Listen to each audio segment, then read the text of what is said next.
Hello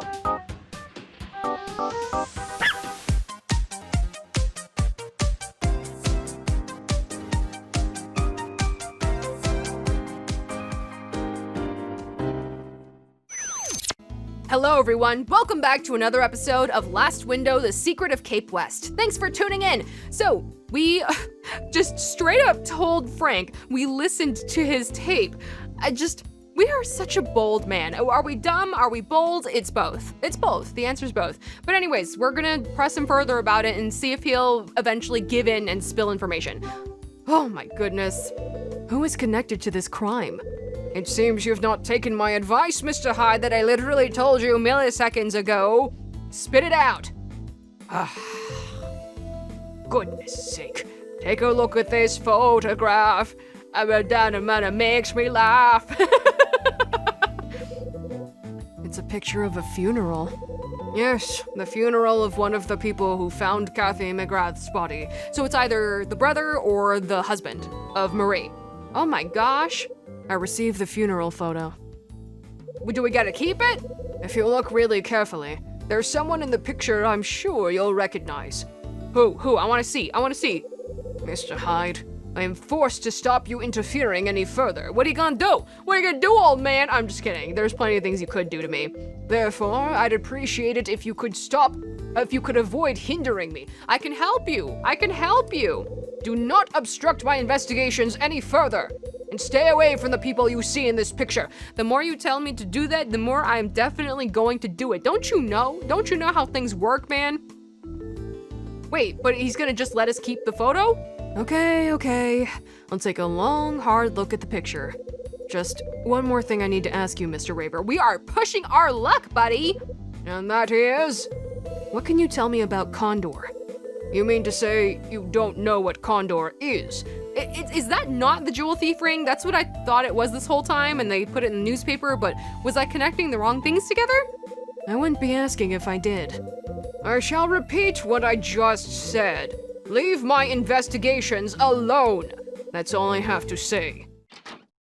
Wait, he just let us keep the photo? Isn't that important evidence? Does he have a photocopy of it? Is it the original? Why did he just hand it to us? Oh my goodness. I don't understand any of these people. Frank leaves the room. Okay, well, I need to look at this photograph. Look at this photograph! Yes? That's all, folks. Marie, I guess? What am I supposed to be looking for? Marie, I'm assuming? There's Marie. Yeah. The husband? Here's the husband? Wait, can I not click? What am I clicking on? What am I looking at?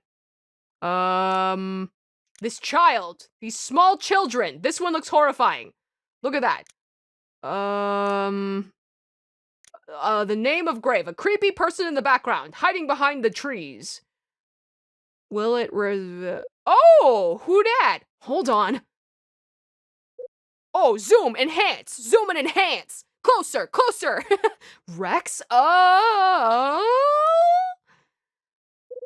What's Rex doing in the photo? To, see samples of proof of insurance fraud? Again, I don't know. I don't know what's happening anymore. Huh. Okay. He looks pretty handsome there because he's clean shaven and not gaunt looking. Marie Rivet is in the picture. And not just her. Rex Foster is there too. So Marie would know him at that point, or maybe he was being creepy in the background and they weren't, acquainted with each other. I don't know. What possible connection could the two of them have had 13 years ago? They were secret lovers. That's what they are. I have no idea.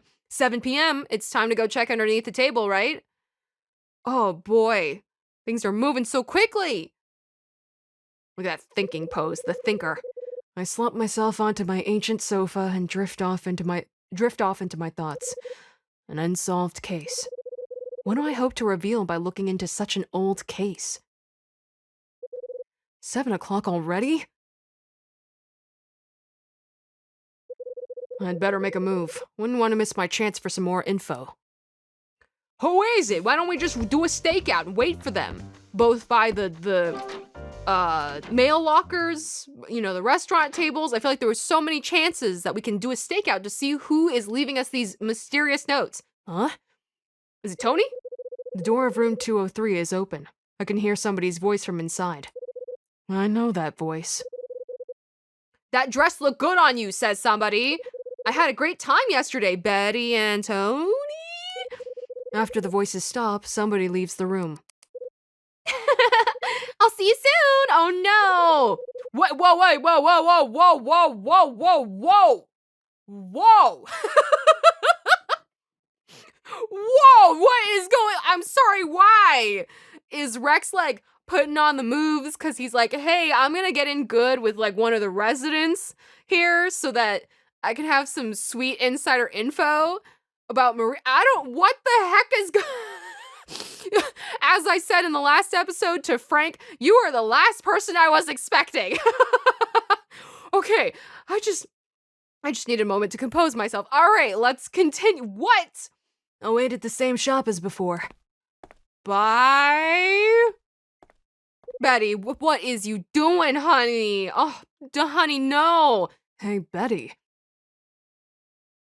Girl, what is you doing? Okay, that's a very bad choice. It's a very bad choice. Betty.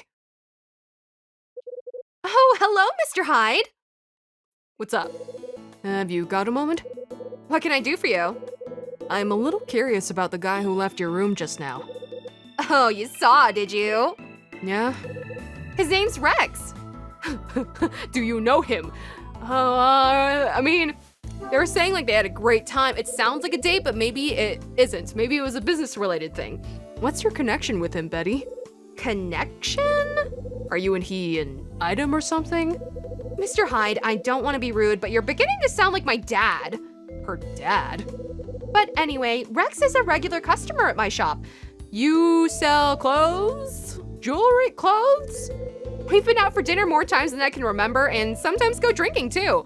So you became really good friends with one of your regular customers, but it might be romantic or might not. We don't really know for sure.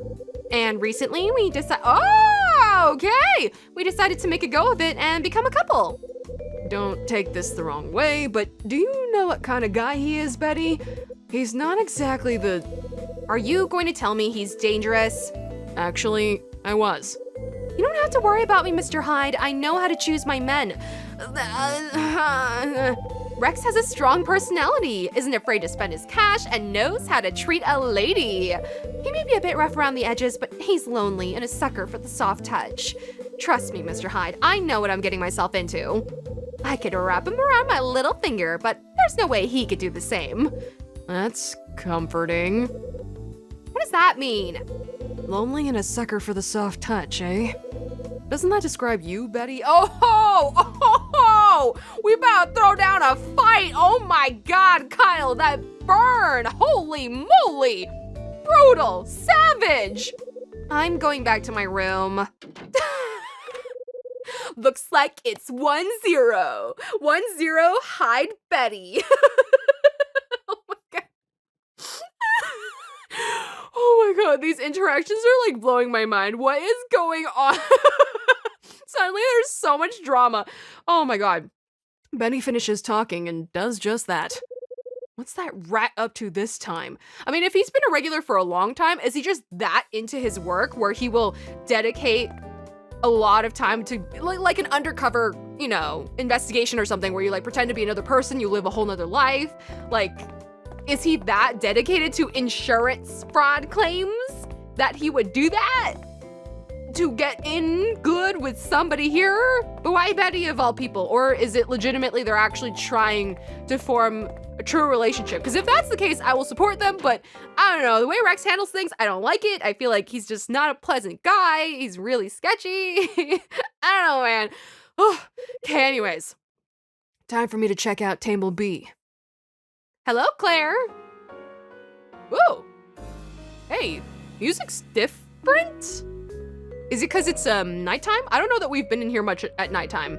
Ooh, it's nice, I like it. What's up, honey? Hey Claire, which one is table B? It's the one that's second closest to the kitchen. Thank you, appreciate that. They never question why we ask about anything. I feel like they should. I really feel like they should, but they just answer us without question every time, which is nice, but I think you should be a little bit more doubtful of suspicious people like me. There's something stuck under the table. Can we ask them who's been by recently and was near table B and was doing suspicious things under the table? Can we ask? What could this be? It looks like some sort of letter. If only there were surveillance cameras around here, that would solve a lot of our problems. I take the reward letter from underneath the table. Must have been written on an old-fashioned typewriter. It reads, "The reward for finding the item is the truth of 25 years ago, of our father's case, correct? You'll find part of the truth included here." Huh? The truth of 25 years ago? There's something else here. It looks like an extract from an old newspaper. Extra, read all about it. The extract is from 1955 and reads, "On December 17th, early in the morning, a body was discovered in a downtown parking lot near the city hall. The victim appears to have been shot. After initial forensic checks, it was determined that the victim, a man in his 30s, bled to death after receiving a gunshot wound to the chest. The police believe that he was murdered elsewhere roughly 2 days before, and that he was moved to the parking lot soon after being murdered." My God, this is about my dad. It sure is, bud. Is this really part of the truth of 25 years ago? Did you not know at least that much? Because that kind of if it was an extract from a public newspaper, I would think you would know at least that much, yeah? Or not? So the sender of this letter is trying to say that if I locate the Scarlet Star, I'll also be able to close the case surrounding my dad's death. 2 birds with 1 stone. Haha, what a fun adventure. Oh boy. Huh? Taruth. Ooh, the T's a little bit high. Ooh, we should note that. Staring at the page, I noticed that the T's are higher than the other letters. I wonder if this is the same as the original order sheet I received. This is where we use the compare option. Unless, oh, JK, he does it for me. Oh, Hyde, you're taking all the fun out of it. I thought so. The T's are higher here as well. That pretty much confirms that these 2 letters were typed on the same typewriter. We're gonna knock down everybody's door, kick down everybody's door, be like, "Hey, let me type out a bunch of T's on your typewriter." Who could have written them? Someone's dangling the truth of 25 years ago in front of my face. Who would do that? Obviously the smarmy guy named Will that we know absolutely nothing about and are totally making a bunch of assumptions of. Most likely, it's whoever sat in this seat today. Maybe Claire can shed some light on who that was. Oh, good. I'm glad we're asking. Okay. Hey, hon. So where's your dad, actually? I didn't know if he was at the counter or not. Claire, can I ask you something? Sure, what is it? I'm always, just constantly openly answering all of your questions without asking any questions in return, so I'm totally cool with it. Did anyone sit at that table today? Yeah, there was someone. There's no way the identity is gonna get revealed that easily. Who was it? Let me think. Is it coming back to you? Oh, right! I remember both Charles and Dylan. What? No way, right? Both Charles and Dylan sitting there. No way! There might have been other customers who sat there too, but I can't remember. Sorry. I see. But tell me, Mr. Hyde, why are you so interested? No reason, just curious. Okay, if you say so. Claire finishes talking and moves away from me. He's being weird. I'm gonna just be as far away from him as possible. I'm just gonna move away from him. Might be wise to have a chat with the both of them. Okay, so that's not confirmed because she said there might have been other people, but I don't know for sure. So that leaves it totally open. It could literally be anybody. But I guess talking to these 2 might give us some sort of insight. I kind of don't think it's either of them. Again, if Dylan is putting on this, this mask of being this bumbling, investigation nut, kind of letting our guard down, that would be so crazy. He'd be like a masterful dude in disguise. Know what I mean? It would blow my mind if he had a sudden switch in his personality. That'd be crazy and so mean.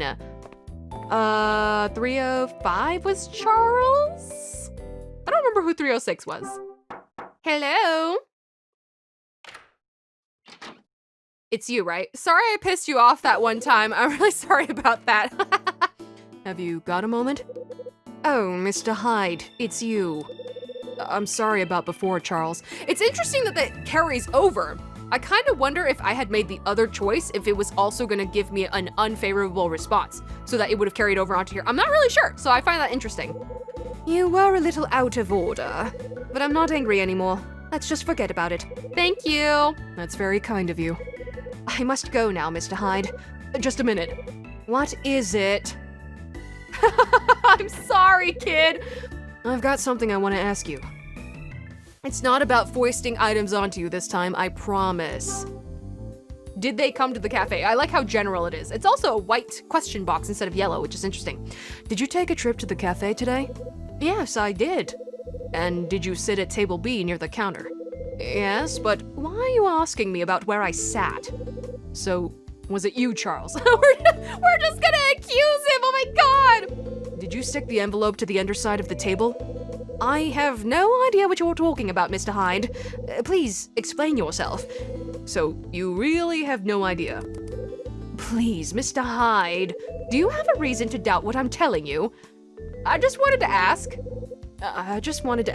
Maybe it's white because we can come back if we have evidence or something. Are you sure you're telling me the truth? How do you expect me to answer when I have no idea what you're talking about? So it wasn't you who stuck the envelope to— Oh, how many times do I have to tell you I have no idea what you're saying? I see. Did you see anyone at that table before you sat there? Yes, there was someone. Who was it? It was Dylan from 304. And for some reason, I saw him there as I walked in and he was just leaving and I'm like, I'm gonna sit at that table where that person just used it instead of going to one of the empty tables. Maybe it's his regular table, like us, we have a regular table. I don't know. If the whole place was empty and somebody was just finishing up, leaving their dirty dishes on that table, I would pick an empty one. That's weird, Charles. When I arrived at the cafe, he was already there. After he left that table, I sat down there. Do you understand, Mr. Hyde? No, I have no earthly idea why you would choose to do that, Charles. It's weird. I really don't know anything about any envelope. Yeah, I guess you don't. Sorry for getting on your case like that. I'm glad to see you've finally seen sense. Goodbye, Mr. Hyde. All we do is piss this guy off. Oh my god. Charles goes back inside his room. So it must have been Dylan who placed the envelope under the table. Not necessarily. Claire said there could have been other people. She doesn't remember. I'm gonna get some answers from him. We're gonna beat the crap out of him. We're gonna beat that guy up. He's been getting under my skin the whole time. We're gonna beat him up. Is he in 306? I always forget. Is he in 304? I don't know. I'm just gonna knock. Oh. Huh? Room 306's door is open. Oh, okay, so that's you. Well, hello there, Mr. Hyde. Oh, it's you. This is the last place I'd expect to bump into you. What brings you out this way? Nothing much. I sometimes come up to the 3rd floor to call on people. Well then, that explains it. What explains what? What do you think you know, huh? A smarmy smile? Wipe that smarmy smile off your face. I had no idea you were on good terms with the residents on this floor. I wouldn't put it that way. Tell me, it wouldn't be Dylan from 304 that you've come to see, would it? Is it because you're gonna go see him too to complain about noise? Maybe. What if it is? What's it to you, kid? I hate to give out unwanted advice, Mr. Hyde. Is he gonna tell us to stay away from him because he's sketchy? Well, you're sketchy too. But you should keep your wits about you when you're dealing with him. What's that supposed to mean? He seems to have an unhealthy obsession with acquiring information on other tenants. Okay, I cannot disagree with you there. You are absolutely correct about that. His pretense is that he's doing work on behalf of Mrs. Patrice, but he takes advantage of this and tends to monitor the tenants' movements. Yeah, okay, I can't disagree with that. I speak from experience, Mr. Hyde. I've seen his type before. I'd advise you to keep well away from him if you know what's good for you. Oh, but I'm sorry. That's a creepy face! I don't like that one! Listen to me talking your ear off. I really must be going, Mr. Hyde. Farewell. Will moves away and heads down the stairs. Who else now? Oh my god, whoa, wait, did he overhear the conversation? Was he like waiting with bated breath by the entrance of his door and he's like, who's that saying crap about me? Wanna fight? Talking to say it to my face. All right, let's go ahead and grill Dylan in the next episode. Honestly, again, he couldn't be really nice. He covered for us a lot of times, went well out of his way to help us, but I feel like the negatives kind of outweigh the positives right now about him. Again, I feel so violated that he totally is just telling everybody about our really traumatic past. I don't like that. That's really creepy and weird. I don't know. We'll see. We'll see. Let's talk to this mope in the next episode. This is Axis, over and out.